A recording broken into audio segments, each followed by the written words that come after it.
Hello प्यारे बच्चों, this is Tushar Kapoor. I welcome you all on my YouTube and Facebook channel mythical. आज हम class 9th का chapter 6 पढ़ने वाले हैं बेटा, लाइंस एंड एंगल्स। ये काफ़ी इंपॉर्टेंट चैप्टर है। इस चैप्टर को आप बहुत ध्यान से पढ़ेंगे बेटा। तो आप अपना कॉपी पेन निकाल लो और साथ साथ नोट करना शुरू कर दो। तो शुरू करते हैं आज का लेक्चर, लाइंस एंड एंगल्स बेटा। तो लाइंस एंड एंगल्स में बेटा, जैसे इसका नाम है तो इसमें लाइन और एंगल की बात हो रही होगी, है ना। तो सबसे पहले हम इन्हीं को पढ़ लेते हैं, लाइंस क्या होती हैं, एंगल्स क्या होते हैं, ठीक है बेटा। तो तीन बातें पढ़ेंगे लाइंस में। सबसे पहले लाइन पढ़ते हैं बेटा। इसमें एक आता है लाइन सेगमेंट, दूसरी एक बात आती है बेटा रे, और तीसरी एक बात आती है बेटा लाइन। बात को समझो। लाइन सेगमेंट क्या होता है बेटा, एक डेफिनेशन लिख रहा हूं, a portion of line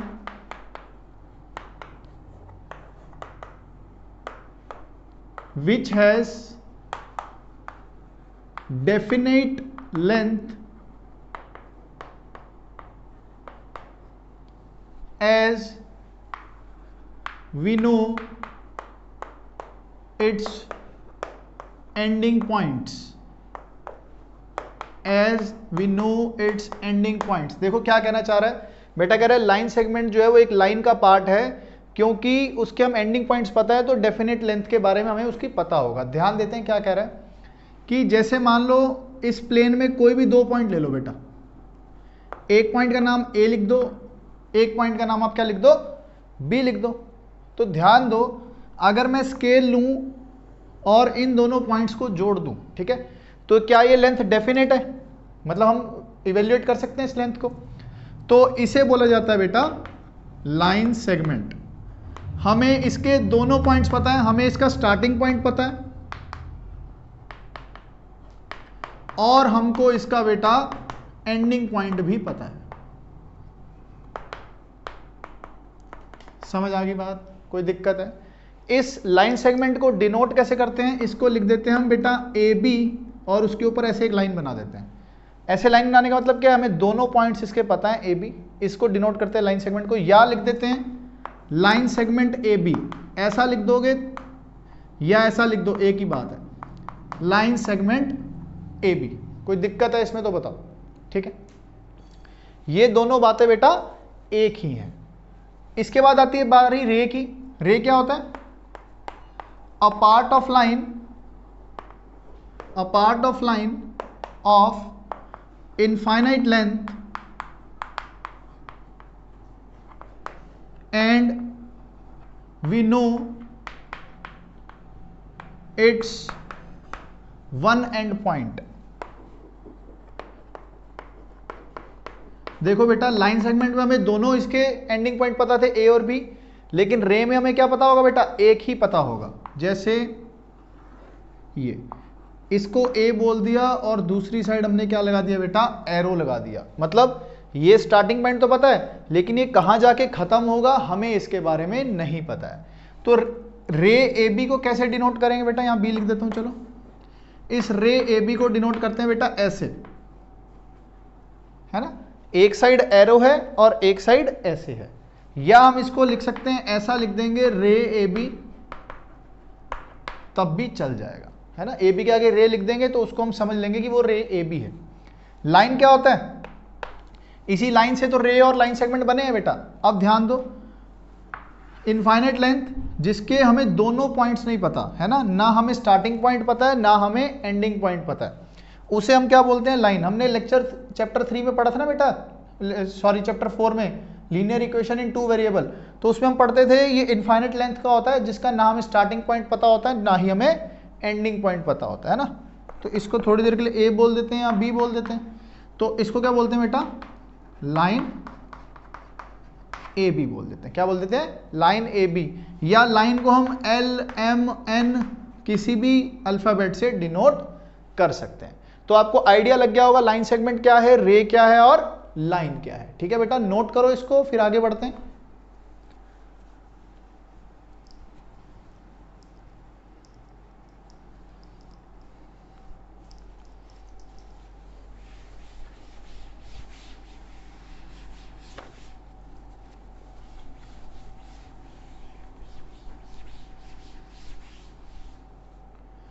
देखो इसके बाद हमने क्या पढ़ना है बेटा, types of lines. Types of lines बेटा, देखो दो तरीके की लाइन हमें पढ़नी है बेटा 2D में। एक तो या तो लाइंस होती हैं पैरेलल लाइंस, या तो लाइंस होती हैं इंटरसेक्टिंग लाइंस।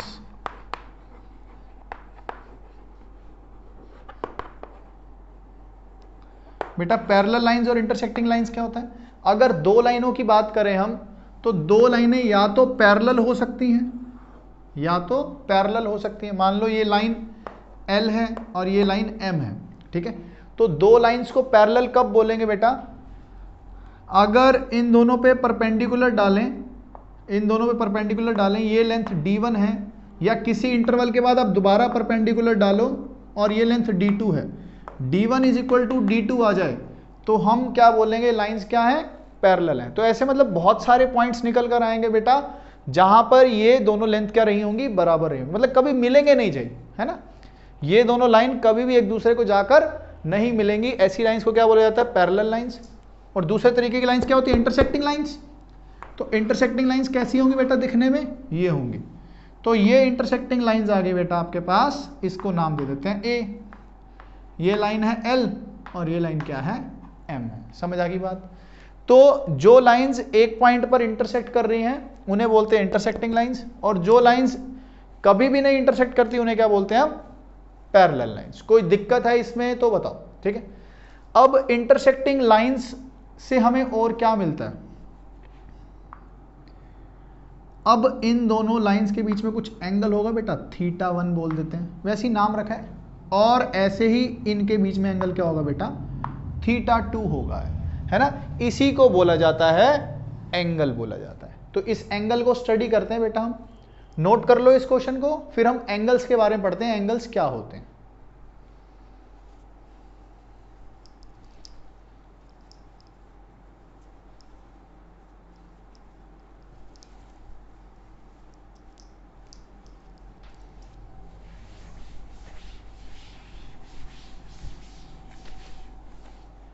ध्यान दो बेटा, एंगल्स। अब जैसे हमने बेटा इंटरसेक्टिंग लाइन पढ़ी थी बेटा, है ना, इसको L बोल देते हैं लाइन को, इसको M बोल देते हैं, इस पॉइंट ऑफ इंटरसेक्शन को A बोल देते हैं, और ये एंगल क्या हो जाता है? थीटा हो जाता है। तो इसे क्या बोला जाता है बेटा? एंगल बोला जाता है। ये एंगल है, मान लो यहाँ A नाम है इसका, सॉरी B बोल देते हैं चलो, और इसको क्या बोल देते हैं? C बोल देते हैं, ठीक है। तो ये एंगल θ1 मान लिया, इस एंगल को θ2 मान लो, ठीक है बात। ऐसे बहुत सारे, ये भी एंगल है, ये भी एंगल है। तो हम किसी एक एंगल के बारे में पढ़ते हैं, एंगल होता क्या है। मैं बेटा सिर्फ इसको ले रहा हूं, BAC को ले रहा हूं अभी। ये हो गया B, ये हो गया A, और ये हो गया C। इसे बोला जाता है एंगल। क्या बोलते हैं इसको? एंगल। और ये इसके बीच का एंगल होता है बेटा। एंगल किस में होता है? डिग्रीज में होता है। 9-10 के लेवल में डिग्रीज तक होता है, अदरवाइज बहुत सारे होते हैं, रेडियंस होता है, ग्रेड होता है, लेकिन हमें किसमें पढ़ना है? इसको डिग्री में पढ़ना है, ठीक है। इसको और इसको, इन दोनों को बोला जाता है आर्म्स ऑफ एंगल। एंगल की बाजू है, ठीक है। और जिस पॉइंट से ये इंटरसेक्ट होते हैं बेटा, जिस पॉइंट पे इंटरसेक्ट होते हैं उसे बोला जाता है vertex of angle. Vertex of angle बोला जाता है।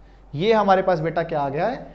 एंगल आ गया है। अब एंगल कौन कौन से टाइप के होते हैं वो हमको देखना है। एंगल में कोई डाउट है आपको तो बताओ, है ना, एंगल में कोई डाउट नहीं होगा। इसके बाद आता है बेटा types of angles. Types of angles,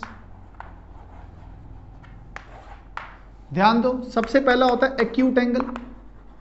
आप पढ़ चुके हो बेटा, क्लास 8th में पढ़ चुके हो इसको। एक्यूट एंगल कौन से होते हैं? एक्यूट एंगल वो एंगल होते हैं जो कि 0 से 90 के बीच में होते हैं, जो कि 0 से 90 डिग्री के बीच में होते हैं। उन्हें हम क्या बोलते हैं बेटा? एक्यूट एंगल बोलते हैं, है ना, कोई दिक्कत नहीं है। जैसे कि ये एंगल बन गया, ये एंगल क्या बन गया बेटा? 0 से 90 डिग्री के बीच में। सेकंड और क्या होता है बेटा? Right angle. राइट एंगल वो होता है जिसमें एंगल कितना होता है बेटा? 90 डिग्री। तो कैसा बनता है बेटा, ये होता है हमारा 90 डिग्री। तीसरा क्या होता है बेटा, ऑब्ट्यूस एंगल। ऑब्ट्यूस एंगल, तो ऑब्ट्यूस एंगल वो होता है जिसमें जो एंगल 90 से 180 के बीच में होता है बेटा, जिसमें एंगल 90 से 180 के बीच में होता है। कैसा, ये एंगल हो गया बेटा, हाँ या ना। फोर्थ एंगल क्या होगा बेटा हमारे पास, स्ट्रेट लाइन। स्ट्रेट लाइन, तो जो स्ट्रेट लाइन है बेटा, तो स्ट्रेट लाइन के बीच का एंगल कितना होता है बेटा, 180 डिग्री होता है। समझ आ गई बात, 180 डिग्री होता है। Fifth, reflex angle. Reflex angle क्या होता है बेटा, रिफ्लेक्स एंगल होता है जैसे मान लो आपके पास कोई ये है, ये थीटा है ना, तो रिफ्लेक्स एंगल होता है बेटा ये वाला, ये वाला, इस थीटा को छोड़कर ये वाला, ठीक है। तो ये जो रिफ्लेक्स एंगल होता है बेटा, इसको थीटा 1 बोल दो। तो ये जो रिफ्लेक्स एंगल होता है, ये होता है आपका 180 डिग्री से 360 डिग्री के बीच में। ये थीटा 1 होता है 180 से 360 के बीच में होता है बेटा। कोई दिक्कत है इसमें तो बताओ। उसके बाद आगे पढ़ते हैं। उसके बाद आता है बेटा complementary angles. Complementary angles, complementary angles क्या होते हैं, मान लो एक एंगल आपके पास है थीटा 1, दूसरा एंगल आपके पास है थीटा 2, ठीक है। तो कॉम्प्लीमेंट्री एंगल्स उन एंगल्स को बोला जाएगा जिनका सम करके 90 डिग्री आता है बेटा। वो दो एंगल्स जिनका सम 90 डिग्री आता है, तो वो दोनों एंगल एक दूसरे के कौन से एंगल होते हैं, कॉम्प्लीमेंट्री एंगल्स होते हैं। समझ आ गई बात। उसके बाद बेटा सप्लीमेंट्री एंगल्स। सप्लीमेंट्री एंगल्स, अगर मान लो एक एंगल आपके पास थीटा 1 है, दूसरा एंगल आपके पास बेटा थीटा 2 है, तो हमें क्या पता है, अगर थीटा 1 प्लस थीटा 2 180 डिग्री आ जाता है, तो हम बोलते हैं कि थीटा 1 थीटा 2 क्या है बेटा, सप्लीमेंट्री एंगल्स है। समझ आ गई। अगर दो एंगल का सम 90 आता है तो वो दोनों कॉम्प्लीमेंट्री एंगल है, अगर दोनों एंगल का सम 180 आता है तो वो दोनों कौन से हैं, सप्लीमेंट्री एंगल्स हैं। कोई दिक्कत है इस चीज में तो बताओ, ठीक है। समझ आ गई। अब तीन इंपॉर्टेंट टाइप के एंगल पढ़ते हैं बेटा, तीन इंपॉर्टेंट टाइप के। नोट कर लेना बेटा, आप वीडियो को पॉज करके नोट किया करो।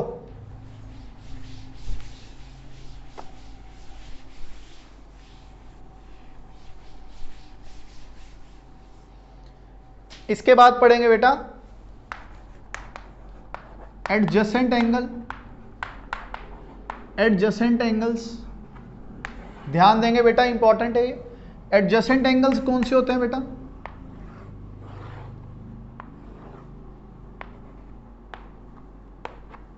मान लो इसको नाम ओ दे दिया, इसको ए दे दिया, इसको बी दे दिया, और इसको क्या दे दिया बेटा हमने, सी दे दिया। इस एंगल को बोल दिया मैंने थीटा 1 और इस वाले एंगल को बोल दिया थीटा 2। अब ध्यान दो, एडजेसेंट एंगल के क्राइटेरिया क्या है। एडजेसेंट एंगल का क्राइटेरिया ये है कि vertex of both the angles must be same.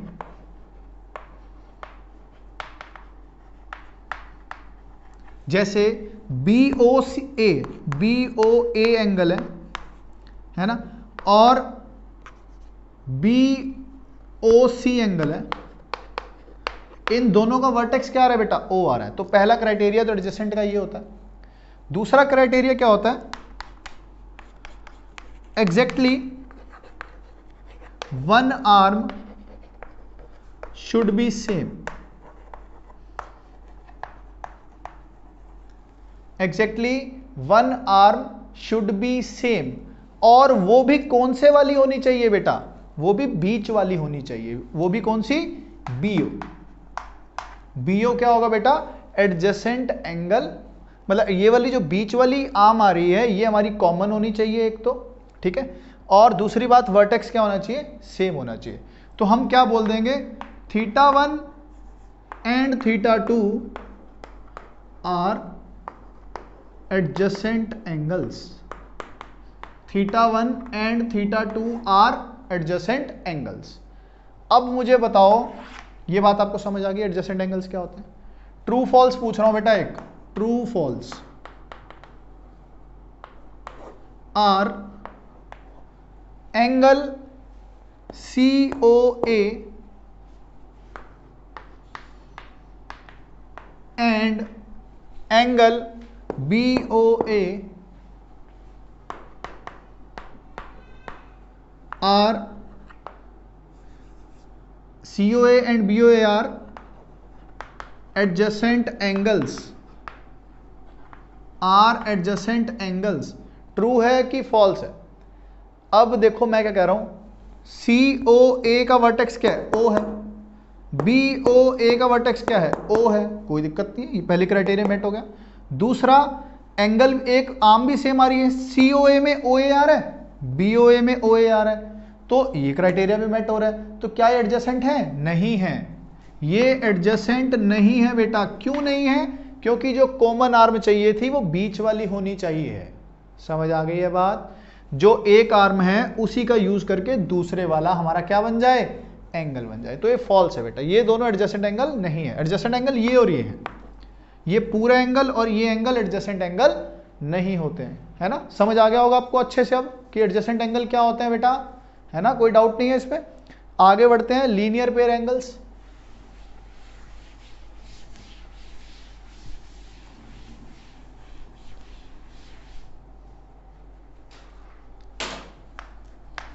Linear pair angles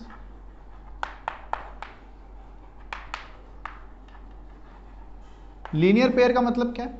देखो ध्यान दो, कह रहा है एक स्ट्रेट लाइन बनाओ, एक स्ट्रेट लाइन बनाओ ए और बी करके, और एक एंगल इसमें से ले लो सी पॉइंट पे, ठीक है? तो ये एंगल कितना होगा बेटा? θ1, और ये एंगल कितना होगा आपके पास? θ2, ठीक है? अब ध्यान दो, मैं एक बहुत अच्छी बात लिख रहा हूं, एंगल DCA और एंगल DCB क्या ये एडजेसेंट हैं? Are adjacent angles. बेटा क्या ये एडजेसेंट एंगल्स हैं? बिल्कुल है। वर्टेक्स सेम है और ये बीच वाली साइड भी क्या आ रही है? कॉमन आ रही है। तो θ1 एंड θ2 क्या है? Adjacent angles.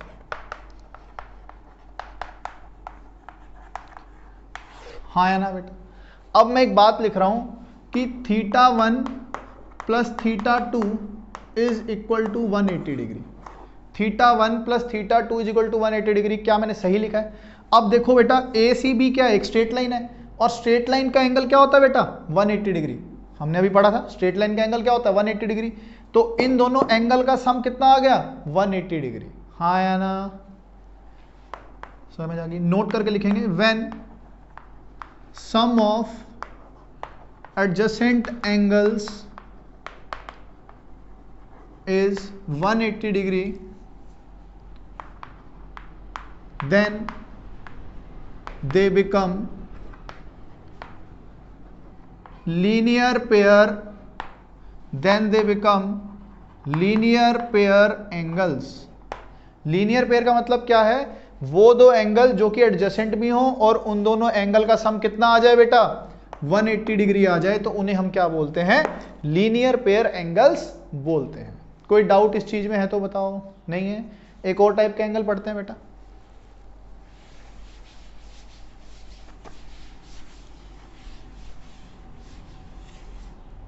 देखो बेटा, vertically opposite angle, vertically opposite angles. Vertically opposite angles का मतलब क्या है बेटा? ध्यान देते हैं। मान लो ये दो लाइन्स हैं आपके पास, इसका नाम L दे दिया, इसका नाम क्या दे दिया बेटा? M दे दिया। तो इस एंगल को बोल दिया θ1, इस एंगल को बोल दिया θ2, इस एंगल को बोल दिया θ3, और इस एंगल को बोल दिया θ4। बात समझ आ गई है कि नहीं आई है? तो प्रूव क्या करना है? वर्टिकली ऑपोजिट एंगल क्या कहता है? θ2 θ4 के बराबर है। टू प्रूव जो θ2 है वो θ4 के बराबर है, एंड ऑपोजिट ऑफ ये कौन है? θ1 θ3 के बराबर है। ये हमको प्रूव करना है। ठीक है, ये बहुत इंपॉर्टेंट है बेटा, आपको पता होना चाहिए कि वर्टिकली ऑपोजिट एंगल्स क्या होते हैं, इक्वल होते हैं। ठीक है, अब ध्यान दो, मैं लाइन एल की बात कर लूं, लाइन एल की, on line L, line L पे देखो बेटा, ये θ2 और θt लीनियर पेयर हो गए क्या, इस लाइन के ऊपर θ2 और θ3 लीनियर पेयर हो गए, बिल्कुल हो गए। तो क्या मैं लिख सकता हूं θ2 plus θ3 is equal to 180 degree. इस चीज में किसी को कोई डाउट है तो बताओ, θ2 प्लस θ3 180 डिग्री होगा, इस लाइन के ऊपर एंगल ना, लाइन के ऊपर एंगल क्या होता है, लीनियर पेयर, और लीनियर पेयर एंगल का सम कितना होता है, 180 डिग्री होता है, हाँ है ना। अब लाइन एम की बात करते हैं, on line M, on line M, line M की बात करते हैं बेटा, इस लाइन एम के ऊपर कौन कौन से एंगल बैठे हैं, एक θ3 और एक θ4, तो इन दोनों का सम भी कितना होगा बेटा, 180 degree. θ3 plus θ4 is equal to what, 180 degree. Second equation आ गई। तो मैंने क्या किया बेटा, इक्वेशन नंबर 1 में से इक्वेशन नंबर 2 को सब्ट्रैक्ट कर दिया। तो इक्वेशन 1 में से इक्वेशन 2 को सब्ट्रैक्ट करने से क्या मिला, θ3 में से θ3 कट गया तो क्या बचा यहाँ, θ2 माइनस θ4, और 180 में से 180 गया तो क्या बचा बेटा, 0। तो यहां से हमें क्या मिल गया, θ2 इज इक्वल टू θ4। सिमिलरली लिख रहा हूं, सिमिलरली θ1 इज इक्वल टू कितना आ जाएगा बेटा, θ3 आने वाला है। कोई दिक्कत इसमें है तो बताओ। तो ये हमने प्रूव कर लिया कि वर्टिकली ऑपोजिट एंगल्स बराबर होते हैं, θ2 के ऑपोजिट θ4 है, θ1 के ऑपोजिट कब है, θ3 है। ये कब होगा, जब इंटरसेक्टिंग लाइन एक दूसरे को काट देंगी, हाँ या ना, समझ आ गई बेटा ये वाली बात, हाँ या ना। इसके बाद अब इंपॉर्टेंट कॉन्सेप्ट पढ़ते हैं। जो जो मैं पढ़ाता जा रहा हूं आज के लेक्चर में, थ्योरी को अच्छे से नोट करते जाएंगे। नेक्स्ट लेक्चर में हम इंपॉर्टेंट क्वेश्चंस करने वाले हैं लाइन एंड एंगल के, ठीक है, जिससे अंडरस्टैंडिंग आपकी और बढ़ जाएगी। आज हम पूरी थ्योरी कवर कर लेते हैं। चलो आगे देखो बेटा, parallel line and a transversal, parallel line and a transversal बेटा बहुत इंपॉर्टेंट है, सबसे ज्यादा इंपॉर्टेंट है इस चैप्टर का। तो देखो क्या कहना चाह रहे हैं, जैसे मान लो एक पैरेलल लाइन बना दी हमने, ठीक है, इस लाइन का नाम L दे दिया, इसको M बोल दिया और इसको N बोल दिया, और यही है ट्रांसवर्सल। दो पैरेलल लाइन को काटने वाली लाइन को क्या बोलते हैं बेटा, ट्रांसवर्सल लाइन बोलते हैं, ठीक है। तो कितना एंगल, इसको बोल दिया एंगल 1, ये हो गया एंगल 2, एंगल 3,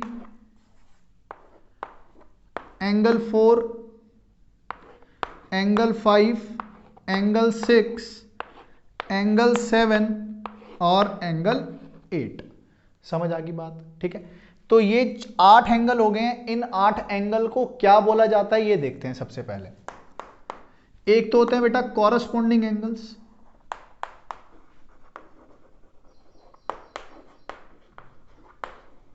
कॉरस्पॉन्डिंग एंगल्स। उसके बाद होता है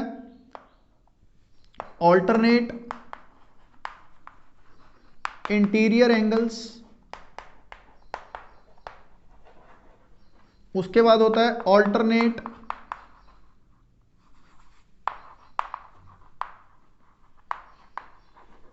एक्सटीरियर एंगल्स, और उसके बाद होता है बेटा को इंटीरियर एंगल्स। उसके बाद क्या होता है, को इंटीरियर एंगल्स की बात होती है। कॉरस्पॉन्डिंग एंगल कौन है बेटा, इसमें कॉरस्पॉन्डिंग एंगल किसे बोलते हैं बेटा, एंगल 1 जो है वो एंगल 5 का कॉरस्पॉन्डिंग है। ध्यान देंगे, मैं बात बताता हूं क्या होता है। एंगल 1 जो है वो एंगल 5 का कॉरस्पॉन्डिंग है,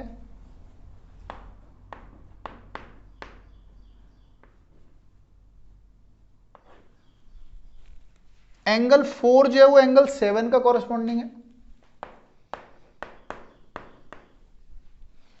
एंगल 2 एंगल 6 का कॉरस्पॉन्डिंग है, और एंगल 3 एंगल 8 का कॉरस्पॉन्डिंग है। ये आपको पता होना चाहिए, ठीक है। ऑल्टरनेट इंटीरियर एंगल्स बेटा जहां पे Z बन रहा है, जहां पे Z बन रहा है, देखो ये Z बना, तो 4 और 6 इंटीरियर अंदर बन रहे हैं ना, 4 और 6 इंटीरियर है, ऐसे ही एक जेड ये बन रहा है, तो 3 और 5 इंटीरियर है। तो ये दोनों कौन से हो गए बेटा? ऑल्टरनेट इंटीरियर एंगल्स हैं, मतलब 4 और 6 ऑल्टरनेट हैं, 3 और 5 आपस में ऑल्टरनेट है। अब फिर जेड बनाओ बेटा, दोनों में जो बाहर वाले आ रहे हैं 1 और 8, 1 और 8 ऑल्टरनेट एक्सटीरियर एंगल्स हैं, 2 और 7 ऑल्टरनेट एक्सटीरियर एंगल्स हैं। समझ आ गई ये बात? उसके बाद आती है को इंटीरियर एंगल्स, मतलब ये दोनों 4 और 5, 3 और 6, 4 और 5, 3 और 6, ये क्या है? को इंटीरियर एंगल्स। 4 एंड 5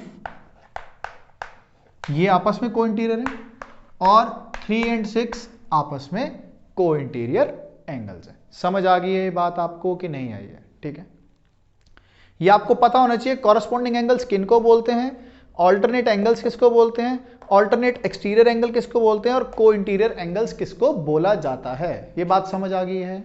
इसको पॉज करके वीडियो अच्छे से नोट करो, फिर आगे देखते हैं इनमें रिलेशन क्या होता है बेटा। ठीक है, सही, मैं एक एक करके लिखता हूं,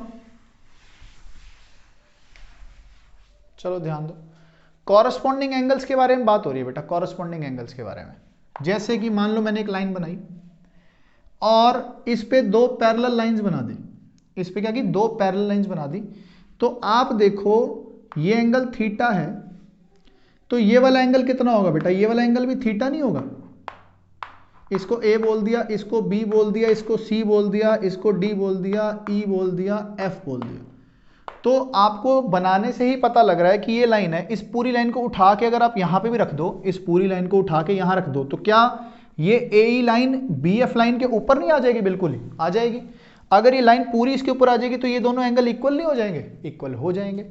तो हमें क्या पता लगा, जो कॉरस्पॉन्डिंग एंगल्स हैं वो क्या होते हैं? आपस में इक्वल होते हैं। तो एंगल 1 जो है वो एंगल 5 के बराबर होगा, एंगल 2 जो है वो एंगल 6 के बराबर होगा, एंगल 4 जो है वो एंगल 7 के बराबर होगा, और एंगल 3 जो है वो एंगल 8 के बराबर होगा बेटा। कॉरस्पॉन्डिंग मतलब 1 5 के, 2 6 के, 4 7 के, 3 8 के बराबर होगा। नोट करो इसको फटाफट।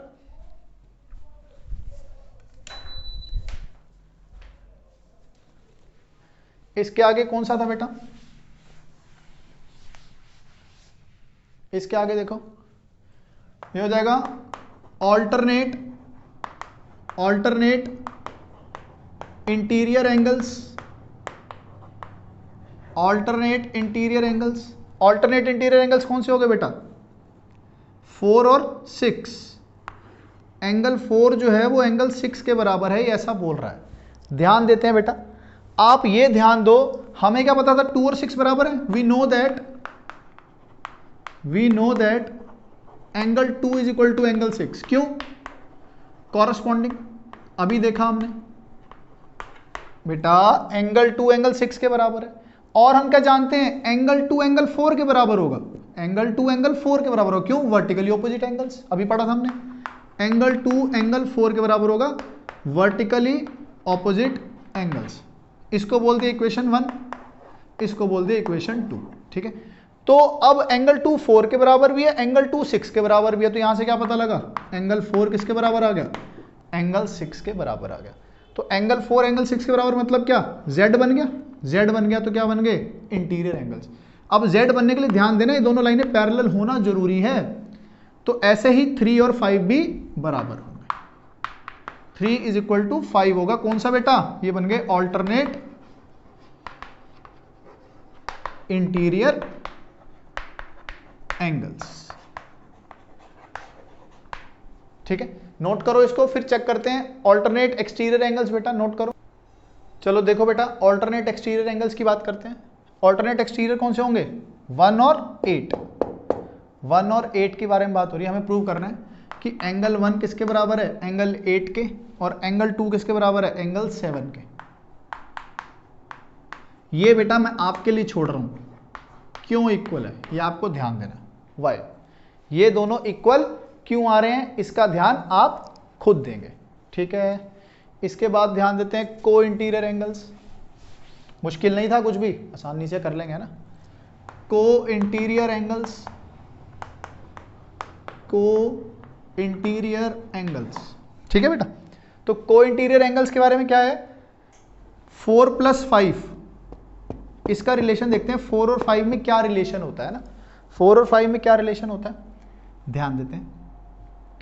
हमें क्या पता है, एंगल 3 + एंगल 4 कितना होगा, 180 डिग्री। बेटा ये देखो लाइन है ना, ऑन लाइन एल हम क्या जानते हैं, एंगल 3 + एंगल 4 कितना होगा बेटा, 180 डिग्री होगा, क्योंकि ये क्या हो गए, लीनियर पेयर एंगल हो गए। लिख देता हूं LPA, लीनियर पेयर एंगल। और हम क्या जानते हैं बेटा, हम जानते हैं एंगल 3 किसके बराबर है, एंगल 5 के। क्यों, alternate interior angle. Angle 3 = angle 5 हम जानते हैं, we know that angle 3 = angle 5 है ना, ऑल्टरनेट इंटीरियर एंगल्स। तो अगर एंगल 3 एंगल 5 के बराबर है तो क्या यहाँ 5 लिख सकता हूं, तो एंगल 4 + एंगल 5 कितना आ गया बेटा, 180 डिग्री। तो 4 + 5 180, सिमिलरली 3 + 6 भी 180। तो ये जो बेटा ऑल्टरनेट, ये को इंटीरियर एंगल्स जो होते हैं, इन दोनों का सम कितना होता है, 180 डिग्री होता है। ये हो गए आपके को इंटीरियर एंगल्स हो गए। कोई दिक्कत इस चीज में अगर आपको आ रही है तो बताओ, ठीक है ना। बढ़े आगे बेटा, ये बहुत इंपॉर्टेंट था, ये चारों पॉइंट आपको आने चाहिए, कोई और उपाय नहीं है इसका। आगे बढ़ते हैं।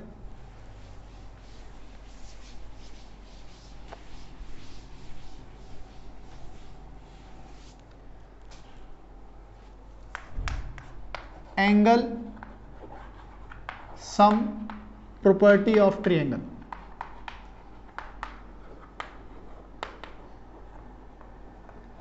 Angle sum property of triangle बेटा ये है। इसके बाद एक छोटा सा रिजल्ट और है, इस चैप्टर की पूरी थ्योरी खत्म हो जाएगी। ठीक है, angle sum property of triangle कह रहा है कि एक ट्रायंगल है ABC, इसमें एंगल है θ1, θ2 एंड θ3। ठीक है, तो ये बोल रहा है कि जो ट्रायंगल के तीनों एंगल्स हैं उनका सम 180 डिग्री होता है। चलो यहां लिख देता हूं इसका, θ1 + θ2 ये 180 डिग्री होता है बेटा, ऐसा बोल रहा है। समझ आ गई ये बात। अब ध्यान दो, इसको प्रूव कर सकते हैं क्या कि इन तीनों एंगल का सम 180 है। तो आप नर्सरी क्लास में पढ़ चुके हो कि ट्रायंगल के तीनों एंगल का सम 180 डिग्री होता है। तो इसको प्रूव कर लेते हैं, देखते हैं। इस BC लाइन के पैरेलल एक लाइन बनाते हैं जो कि वर्टेक्स A से पास कर रही है। बना सकते हैं, एक ऐसी लाइन बना दी L जो कि पैरेलल टू BC है। ये पैरेलल का साइन है बेटा, L is parallel to BC। इसके पैरेलल एक लाइन बना दी। अगर ये लाइन पैरेलल बना दी तो ये बताओ ये एंगल और ये एंगल बराबर होंगे कि नहीं होंगे, बताओ। इसको अगर नाम E दे दूं तो angle EA and B, angle EAB बराबर होगा θ2 के। क्यों, alternate interior angles, alternate interior angles. Similarly angle FAC बराबर होगा, ये देखो Z बन रहा है कि नहीं बन रहा, θ3 के। ऑल्टरनेट इंटीरियर एंगल्स, हाँ या ना। तो मैं इस एंगल को θ2 लिख सकता हूं और इस एंगल को क्या लिख सकता हूं बेटा, θ3। सही बात आ गई। अब ध्यान दो, on line L, line L के ऊपर बात करते हैं बेटा। लाइन L के ऊपर, इस लाइन के L के ऊपर कितने एंगल बने हुए हैं, θ3, θ1, θ2, और तीनों एंगल का सम कितना होगा, 180 डिग्री, क्योंकि लीनियर पेयर एंगल्स। तो θ1 + θ2 + θ3 कितना होगा बेटा, 180 डिग्री।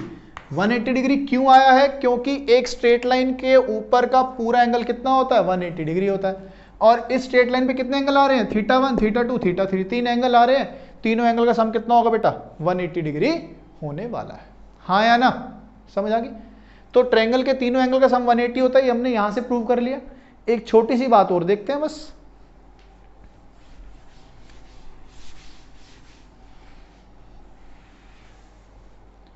एक बात और देख लो बेटा, मैंने क्या किया, इसको एक्सटेंड कर लिया, इस लाइन को एक्सटेंड कर लिया।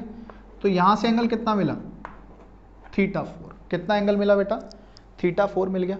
इसे बोला जाता है एक्सटीरियर एंगल। इसे बोलते हैं बेटा एक्सटीरियर एंगल, हाँ या ना। अब ध्यान दो, थीटा 4 प्लस थीटा 3 कितना होगा 180 डिग्री, थीटा 3 प्लस थीटा 4 कितना होगा बेटा 180 डिग्री। क्यों? Linear pair angles, linear pair, theta 3 plus theta 4 180 degree. बहुत बढ़िया। और एक रिजल्ट हमने निकाला था, theta 1 plus theta 2 plus theta 3 कितना है 180 डिग्री। बेटा एंगल सम प्रॉपर्टी, तो थीटा 3 कितना आ गया बेटा 180 degree minus theta 1 minus theta 2, इन दोनों को इधर ले गया। तो क्या थीटा 3 की वैल्यू यहाँ पुट कर सकता हूँ? बिल्कुल कर सकता हूँ। तो ये हो जाएगा 180 degree minus theta 1 minus theta 2 plus theta 4 is equal to बेटा कितना 180 डिग्री। ये दोनों कट गए, तो थीटा 4 किसके बराबर आ गया बेटा थीटा 1 प्लस थीटा 2। तो इसका मतलब ये जो एक्सटीरियर एंगल है ये ऑपोजिट टू एंगल के सम के बराबर होता है। It means exterior angle is equal to sum of two opposite angles, is equal to sum of two opposite angles. ये जो एक्सटीरियर एंगल होता है वो ऑपोजिट एंगल्स के सम के बराबर होता है। कोई दिक्कत है तो बताओ। तो बेटा इस कॉन्सेप्ट के साथ हमने इस पूरे चैप्टर की थ्योरी को कंप्लीट कर लिया है। आप बहुत अच्छे से इसको पढ़ें, नोट्स बनाएं, और आने वाले लेक्चर्स में हम इंपॉर्टेंट क्वेश्चंस करेंगे, फिर एनसीईआरटी डिस्कस करने वाले हैं, ठीक है। अगर आप इस चैनल पर नए हो तो चैनल को सब्सक्राइब करें, वीडियो को ज़्यादा से ज़्यादा शेयर करें अपने फ्रेंड्स के साथ, जिससे हर कोई बच्चा इसका बेनिफिट उठा सके। थैंक यू बच्चों।